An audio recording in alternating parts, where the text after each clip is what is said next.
media in Sudan, or being in this sector in Sudan, is, I feel like it's the most hectic job, minimum pay, while everyone is also hating you, by the way. And while running an entity and just worried about its sustainability, it's a real challenge, and it's not a conversation we have enough of. Like, I feel like we still need to keep talking about it. And if you're not generating income, how do you ensure sustainability? Are you just going to jump from a fund to another, which of course have its risks as well? Because if you're just chasing funds, then you're not responding to the need that you see or you're struggling with, but what the opportunity is.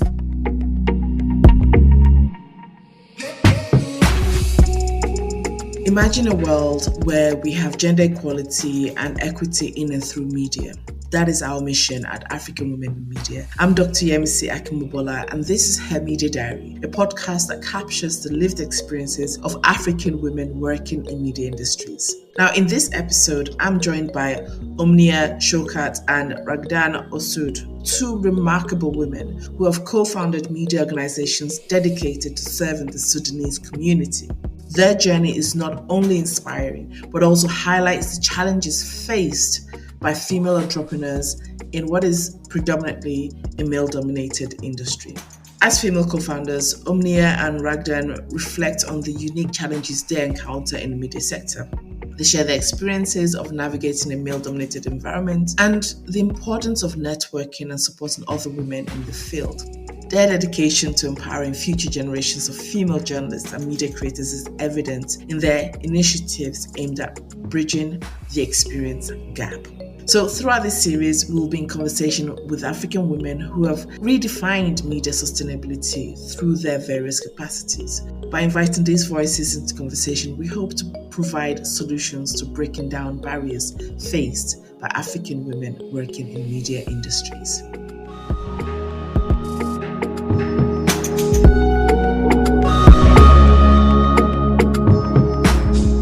All right, so Omnia and Ragdan, thank you so much for joining us on the podcast. I think we've had to change the schedule a few times, so thank you so much for making the time. I'm really interested to hear about your journey. Often I like to get to know, the background, the growing up, the life before we become adults of my guests. But you guys are co-founders, you work together. So I wonder, did you guys know each other growing up, or was that later in life situation? No, not growing up, but I feel like lucky enough to know her in my adult life. Omnia? Yeah, we crisscrossed over a few wires. So she's really close friends with Andariya's co-founder, so that's one way I know her. Yeah. And then we were working for the same organization, but very different programs. But knowing that we're both Sudanese, we connected at some point. But then we became friends, and now we go out to brunch. Yeah. Would you describe it the same way, Ragdan? Yeah, absolutely. I did see her when we were working at the same organization. I heard about another Sudanese, so I'm like definitely connecting. And I'm glad I did. Great. So where did you guys grow up? I feel like I grew up in many different places. I was born in Sudan. Since I was 7, we've been jumping around from one country to another. But Sudan is still home. Yeah. Regardless of where we were, we kept going back for holidays. So I would identify it as the place I grew up, I think. Yeah.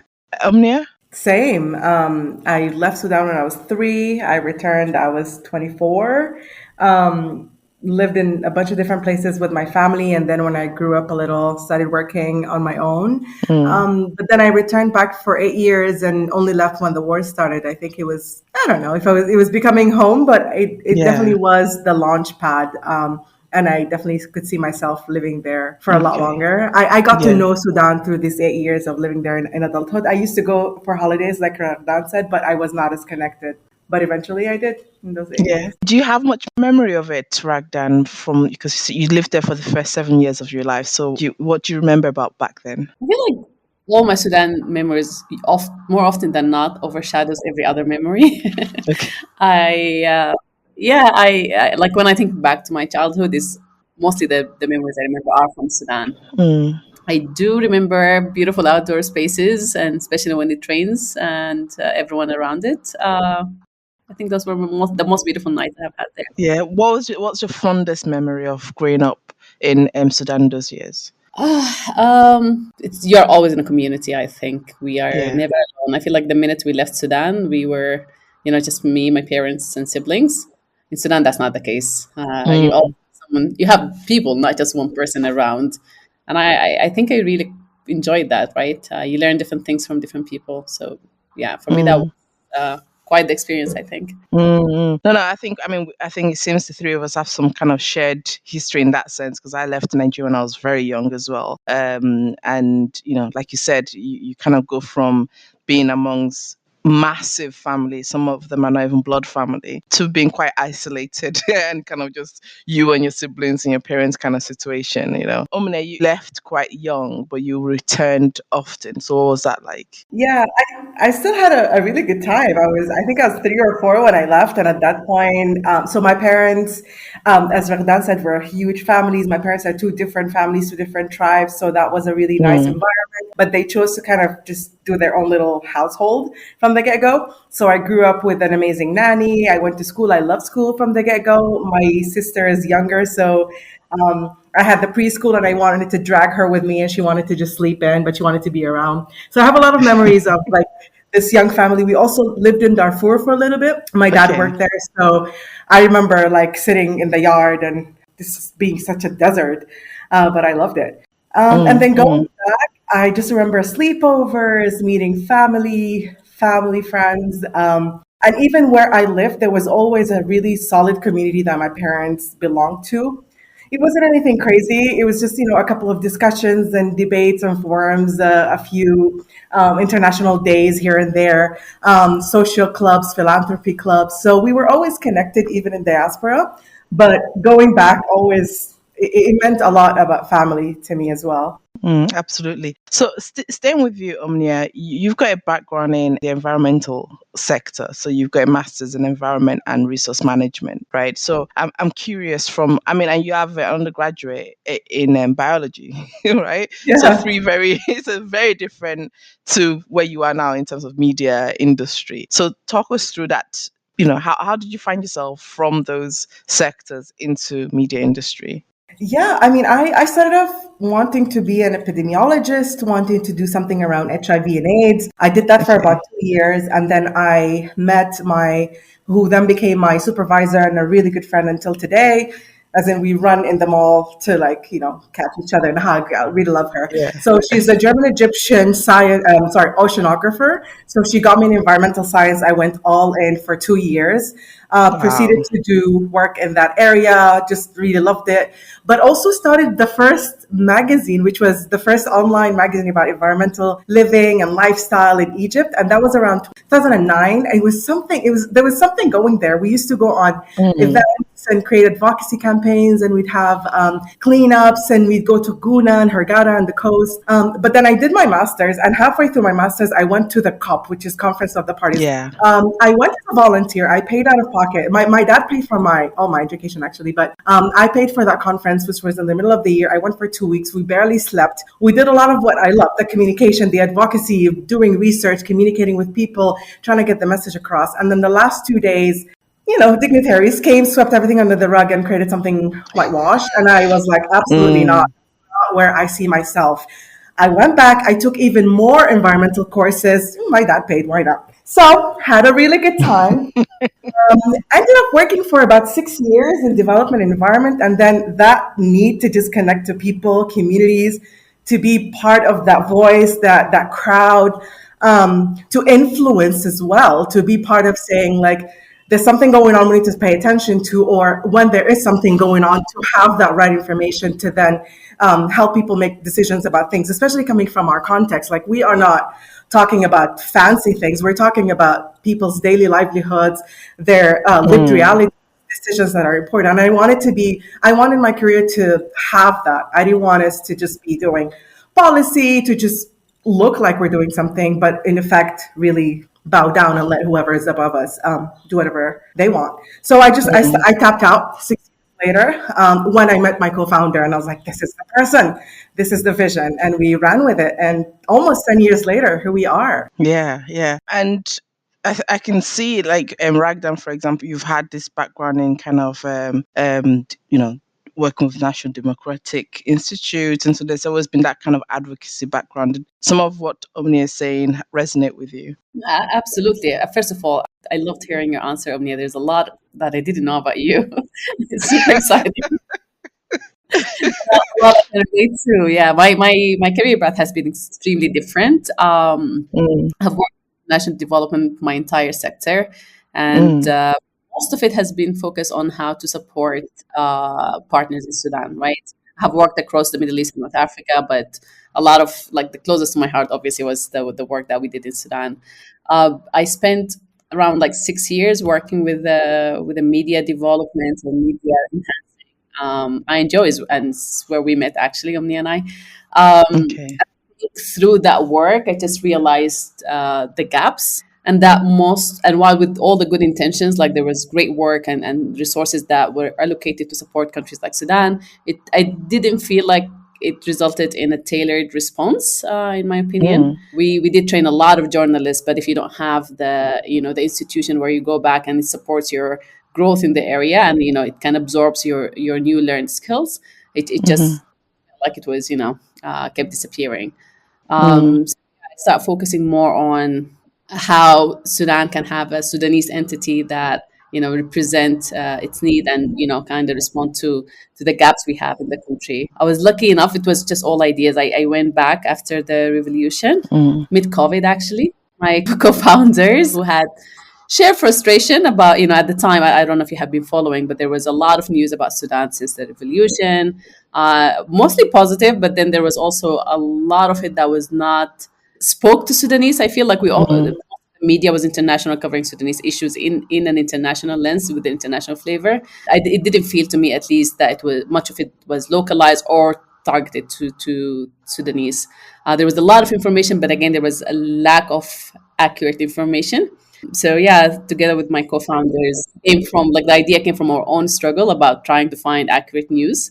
And at the time, we had three co-founders, and we felt like we mm, were connected to like different actors and different stakeholders. So we were able to get the information if we digged enough, but we were just thinking about like a regular citizen not having those much connections. How do you get yeah. to the information you need to keep up to date with all the movements in Sudan?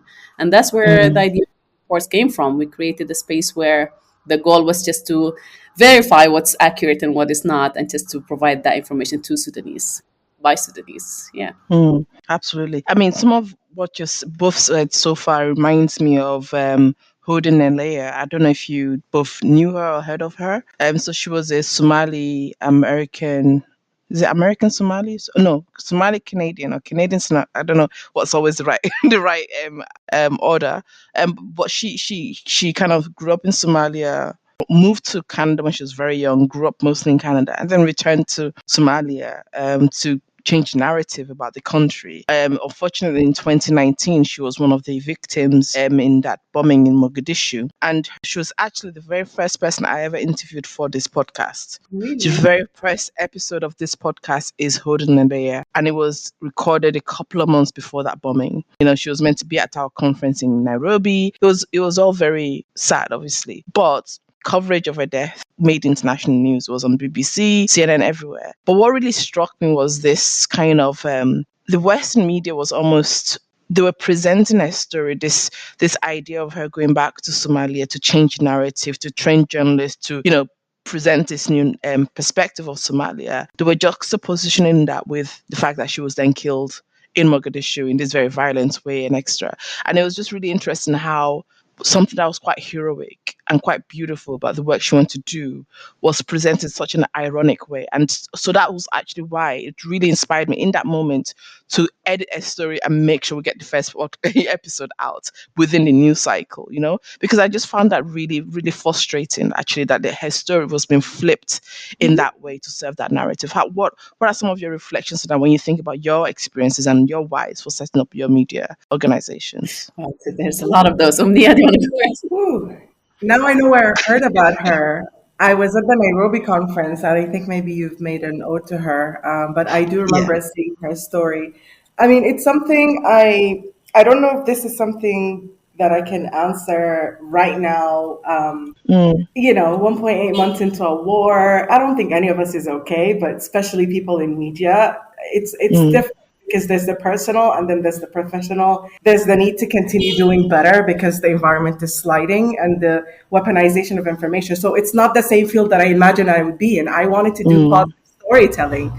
And we wanted it for Sudan to get stronger ties with South Sudan. And then we said, the whole region needs to kind of understand us, and we need to understand it a bit more, especially at the height of the revolution. There was that hope that we could do something different with our identity and with our connections. It was mostly Arab world kind of facing. We wanted to kind of influence that. No, you can expand mm, way further, and there's so much to see there.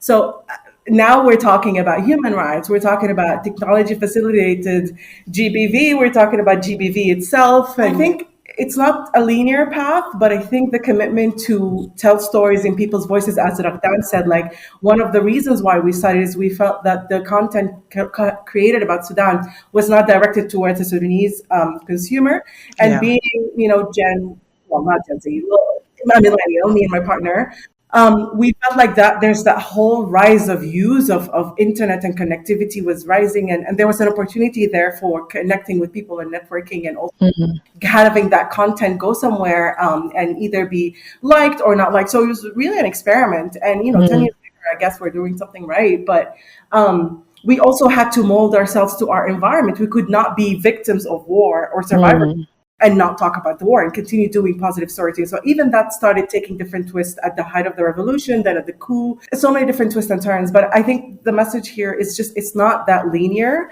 We still mm, want positive storytelling. We still want to have that consciousness be weaved into our storytelling so that someone gets what we're trying to say, but also gets our message. That's really important to us, to have people understand why we're here, why we're still doing this when it feels impossible sometimes and almost useless all the time. yeah. So yeah, I think that's been the journey. Grown a lot. I did not know media. I've learned. I had to learn. I think it's a beautiful field to kind of venture into, especially now with everything that's going on into the world. We need more people who are technical. We need people who are sustainability oriented. We need people who are content and formats.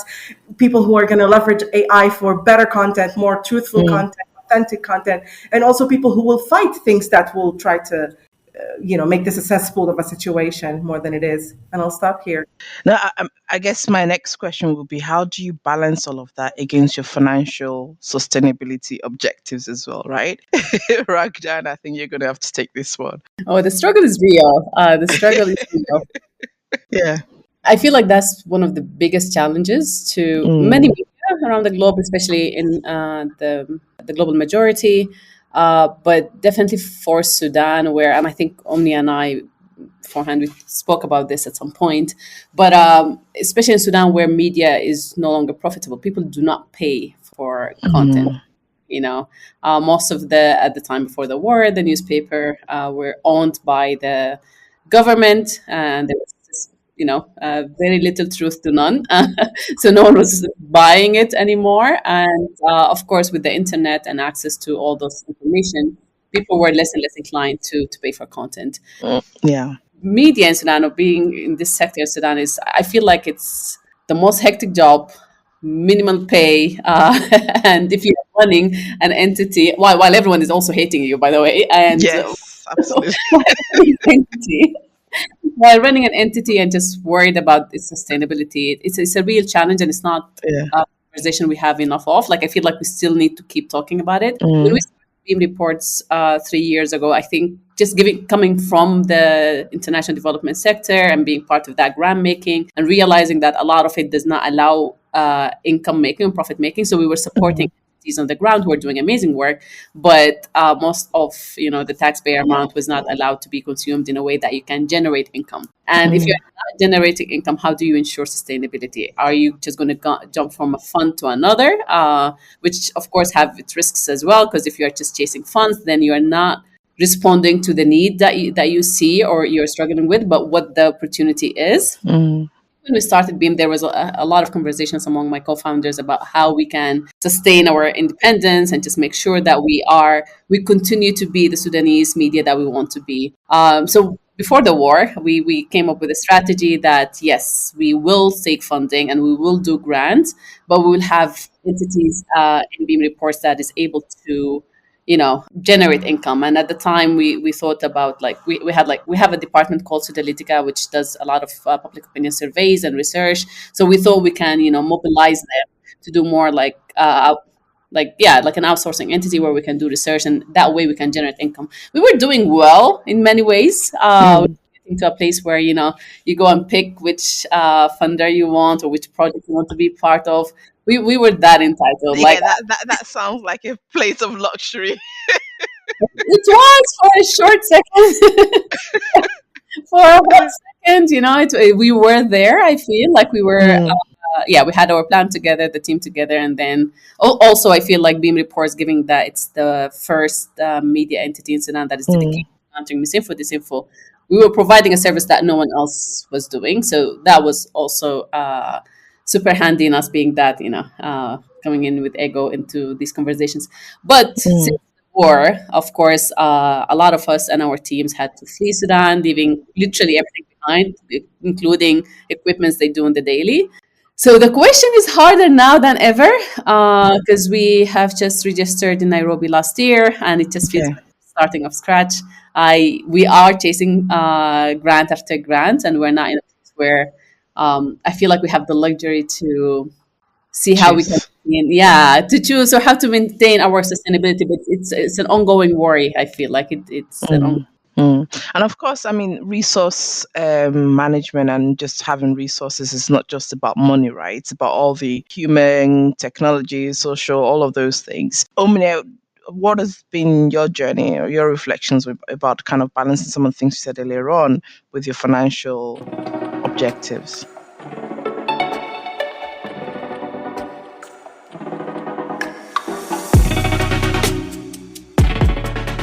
Hello, Hamida Diary listeners. So permit me to introduce you to the Kigali Declaration on the Elimination of Gender Violence in and through the Media in Africa by 2034. It was a groundbreaking commitment by the African women in media community, bringing together gender equality, representation, and respect to everyone in every media organization across Africa. By being a signatory to the declaration, you are committed to the ethos around how media should engage with gender-based violence, but then also in creating enabling environments for women in media and the kinds of violence that they experience in their line of work, all for the greater good and to create safer and more inclusive work environments for everyone. So imagine this media landscape that treats every story with balance and every voice with dignity.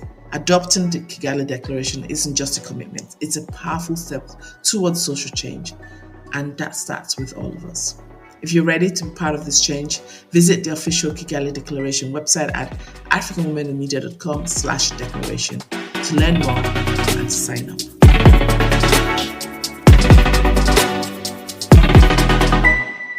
Yeah, I mean, I think again, our journey has been so interesting, which is kind of Mm. part of the reason why I love what I do. It's there's this element of surprise and adventure that just keeps the blood flowing, really, and you need Yeah, that. yeah. Otherwise, I think as Ragdan mentioned, this is not a yeah. nice job. It's tough. Exactly. I was going to say that blood flowing thing is very real, and sometimes it's not always so so Yeah. positive. No, no, absolutely not. But it pays off.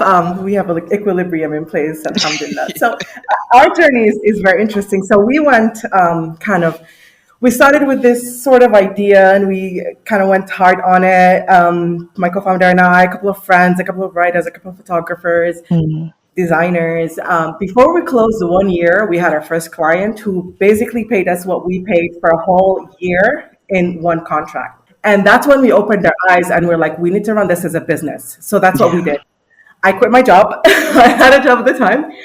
Thankfully, my partner was sane enough to not. So I quit my job and I started doing this full time, basically generating revenues through contracts. So these were not grants.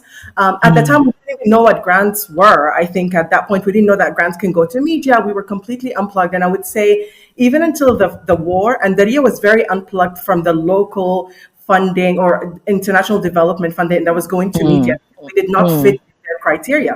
We weren't talking about social issues. We weren't talking about human rights. We weren't doing anything that fit their cup of tea at the time. So for 5 years, we went hard on expanding our capabilities. So as Raghdan mentioned, building different services that we can offer to different partners. Some of them were contracts. We started getting grants to do creative projects, to do content, to even sustain like core things by bringing in people and running longer contracts. So I think that's really important to have a team that you can quickly start a project with or run multiple projects at the same time with.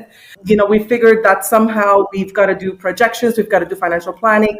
All of these things we learned. And then our full-time finance person joined in September 2020. He's been with us ever since. I would say before that we were doing our best, but ever since then we've been really more professional. So again, running this as a business needs to be sustainable. It needs to actually have growth potential. It needs to always look into the market where it can expand, where it can have opportunities. We did this by tapping into a regional sort of landscape. So our grants are now local for Sudan, but also regional for the region. We'd like to expand that even further.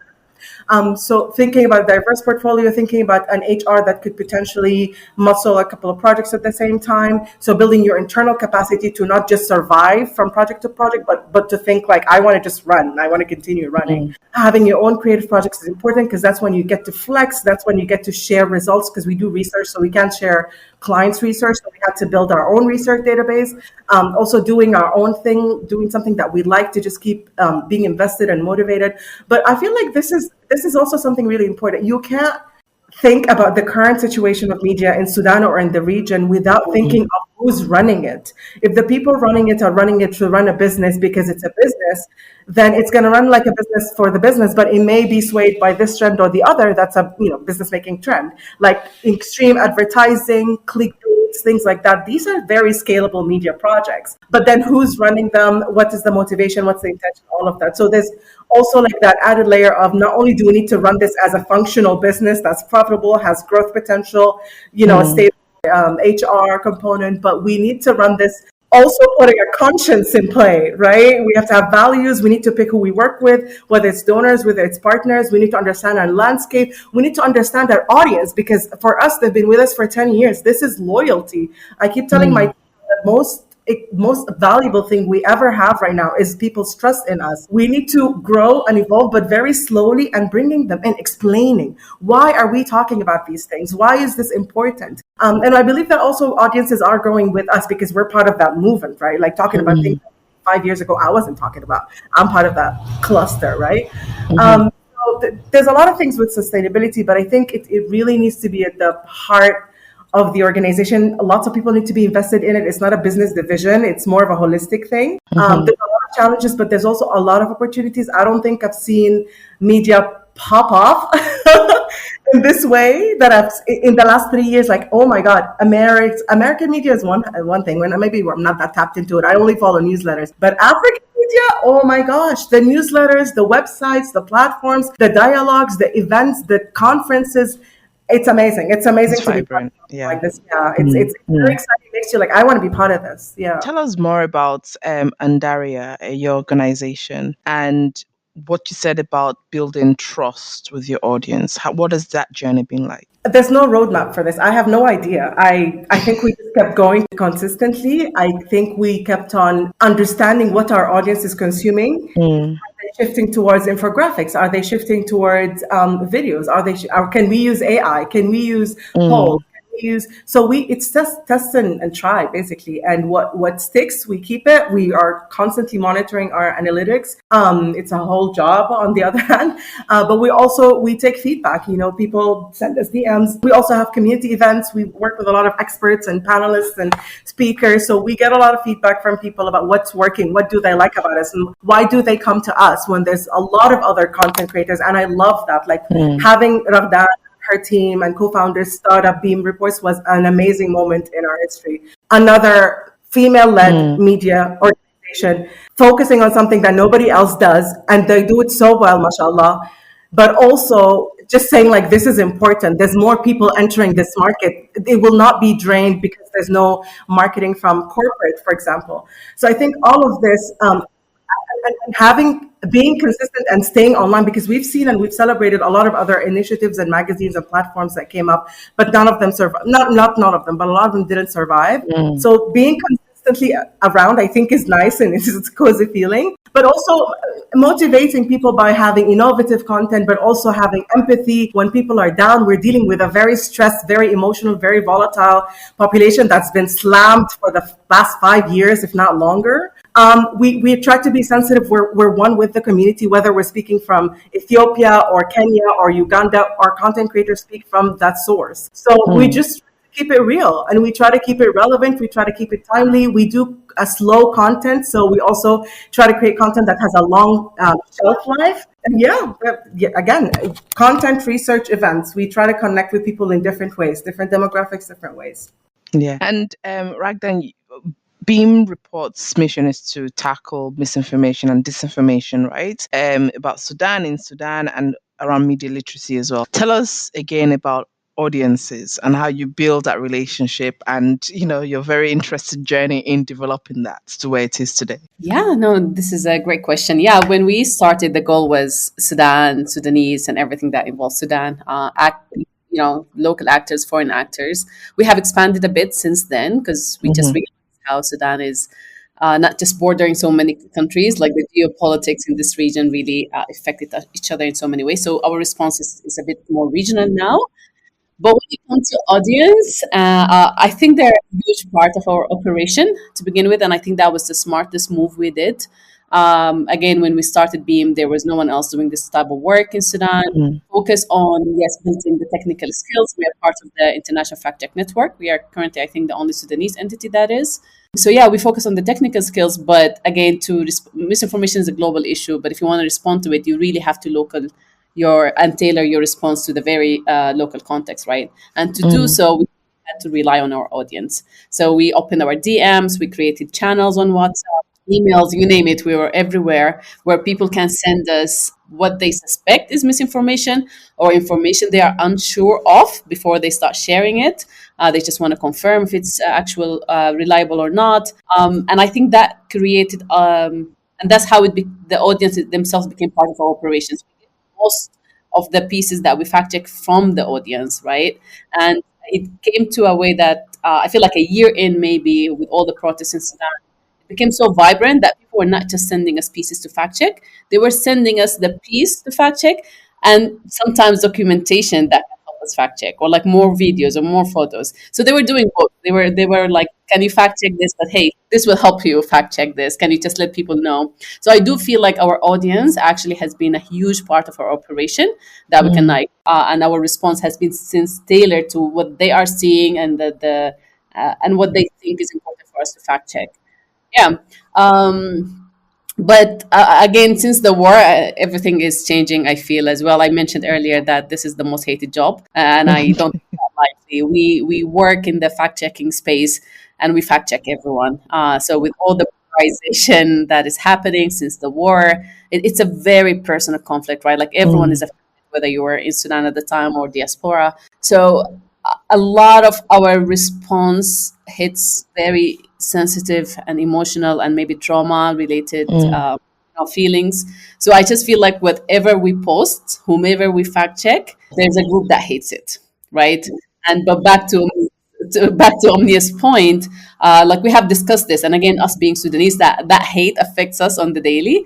But again, just the need to understand that if you are a fact checker, you will make some people unhappy, and if are a fact checker, you do need to stay consistent. And if you are a fact checker, you do need to be able to fact check everyone and their mother, right?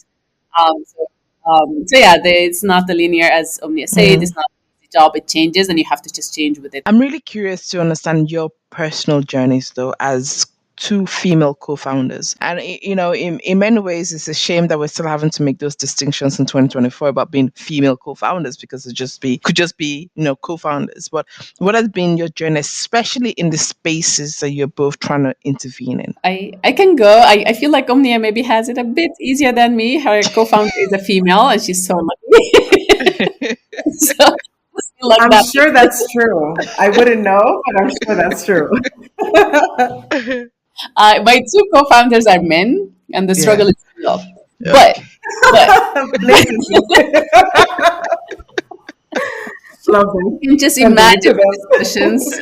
Yeah. Honestly, it has been really eye-opening for me. I felt like when we started, there were some internal challenges that I had to deal with, and it was never Mm. my co-founders. Actually, it was with our staff. Being the only female and a managing partner, the older generation, I would like most of the time does not like it when I say things. My co-founder would repeat exactly the same thing Yeah, but and that would be fine twice. if they did. All But of a sudden, oh, yeah. it's a great idea. Oh, suggestions. So I really truly struggled at first, just being in that space, knowing that, like my co-founder got it. Like the three of us were running this together. And Mm. actually, I'm the most one who had like I've had the most experience with media and media development. So I felt like a lot of respect for my co-founders, knowing that when they understood my value add, and I didn't need to prove that to anyone. The struggle was trying to manage with male co-founders, Mm. managing. So I feel like, yeah, it was a shaky start, Mm. but yeah, we focus on policies and structures, I think, and the decision making process, and I think that have helped everyone, just stay in their line regardless of where the decision is coming from.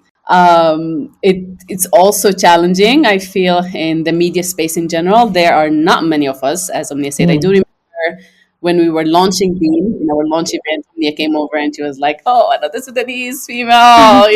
Media space. She was so excited, and that just made me reflect. There is actually, as founders, I don't know if there's anyone else. Omnia, correct me if I'm Mm. wrong, but that also brings you into conversations, whether it's donors or like roundtables where you meet other co-founders. Uh, Mm. and again, as you said, you do feel that you are a female co-founder, and you Mhm. prove your value add in many ways. I don't know if I have fixed it yet, but I feel like it gets easier, and the hope is to have more and more female and women in this space, Sudanese women in this Mm. space. Mm. Mm. Absolutely. Omnia, how's your experience been? This a positive at the end, but I would say mine wasn't so bad. But I was so much aware of the fact that I was excluded from spaces just by virtue that I didn't study in university there. This is where most people create their networks. I didn't have any job at any organization in Sudan that would allow me to mix with people. So I came in very, very, very, very isolated, and having to like put in the grunt work. I'm not the person who like really likes to be in the front. I'm more of a back behind the scenes sort of director. Mm. I'm not out there networking all the time unless I have to, or unless something interests me, or something is really relevant.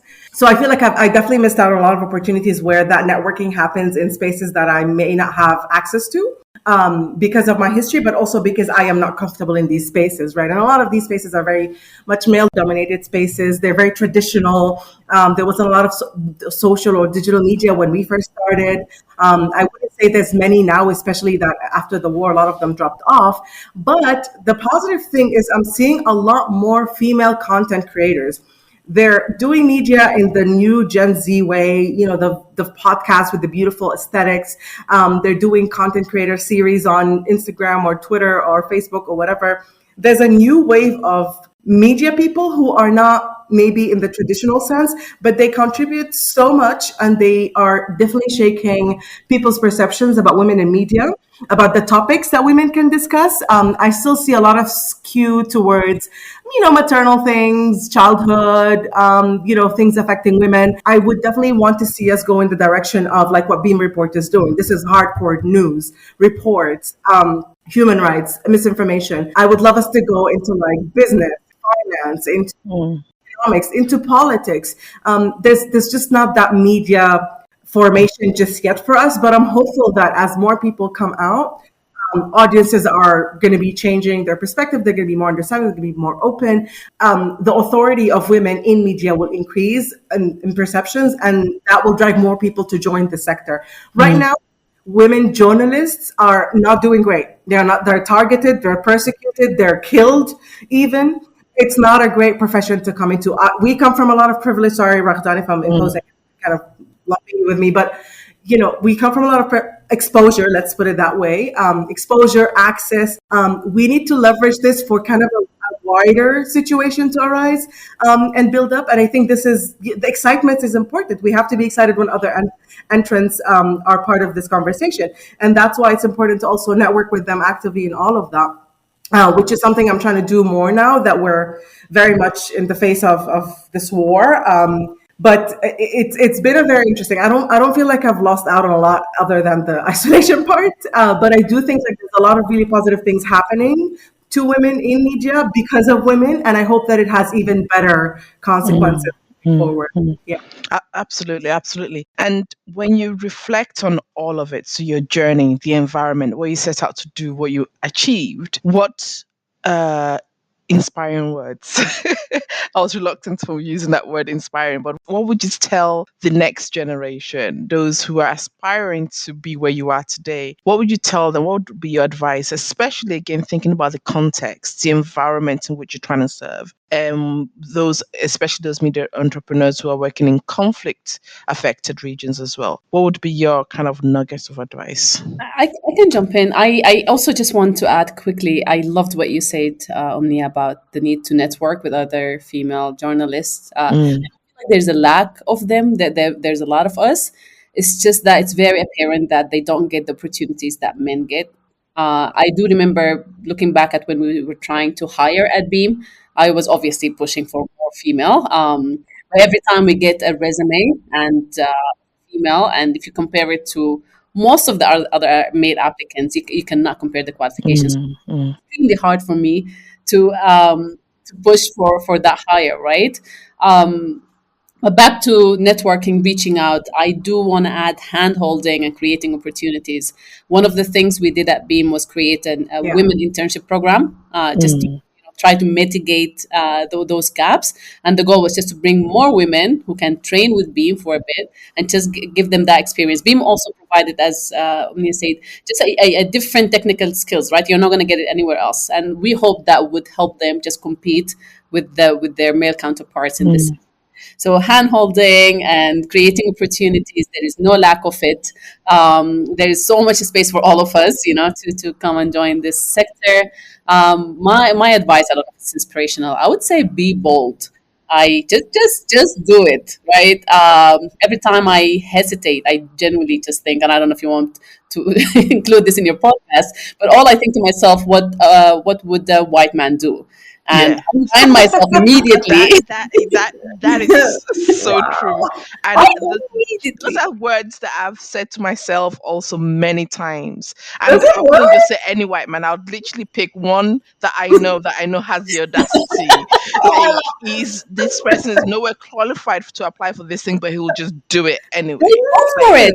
They go for it. Like I look at at a job and I'm not like I'm 70% qualified. Fuck it. Sorry, excuse my French. I'm going for it because the white male with like 45% qualification will still go for it and wing it, I will go in and excel.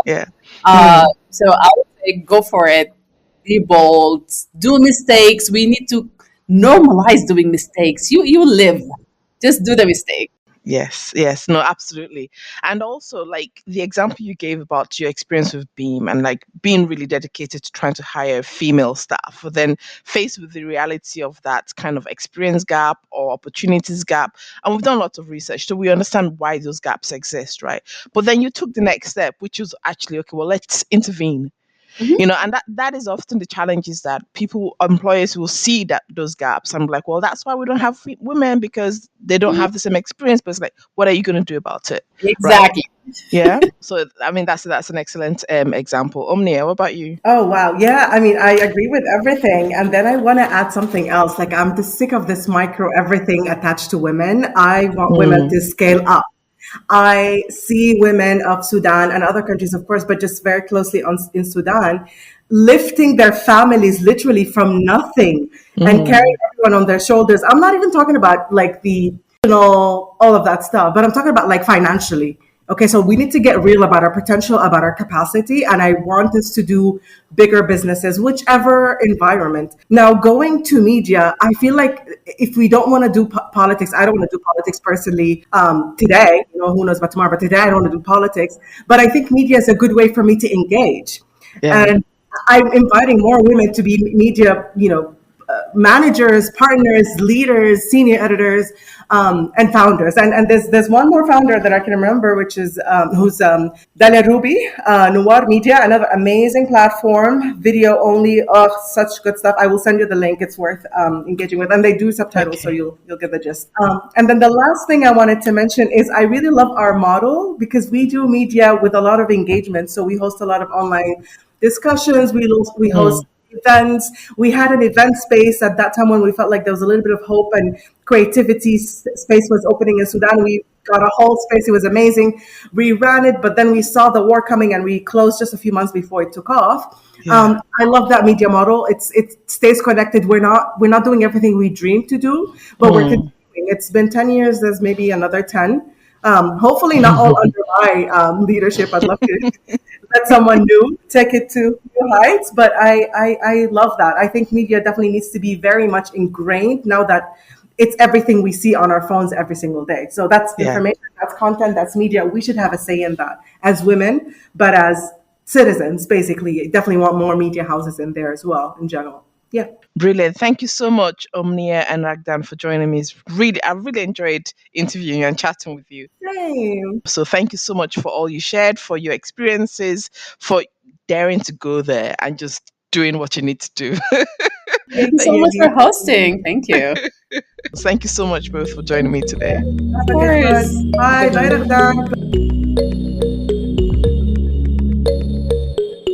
Omnia and Ragdan's journeys are testaments to resilience, creativity, and the pursuit of truth in media. Their work not only aims to inform, but also to inspire and to uplift their community. Their conversation also touches on the broader implications of their work, particularly in the context of Sudan's ongoing political and social struggles. They highlight the vital role that media plays in shaping perceptions and fostering dialogue, especially in conflict-affected regions.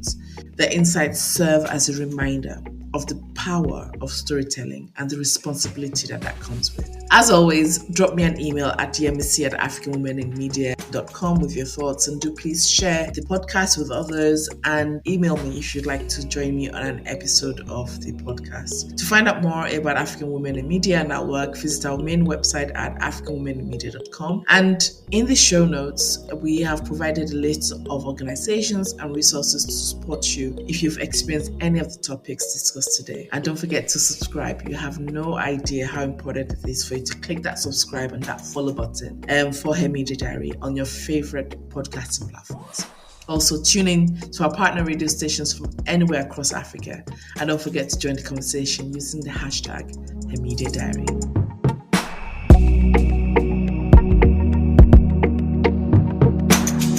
Her Media Diary is a product of African Women in Media, an NGO advocating for gender equality in the media industry.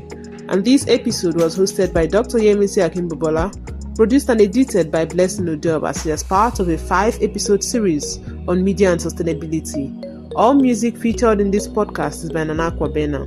Thanks for listening and join us again next time.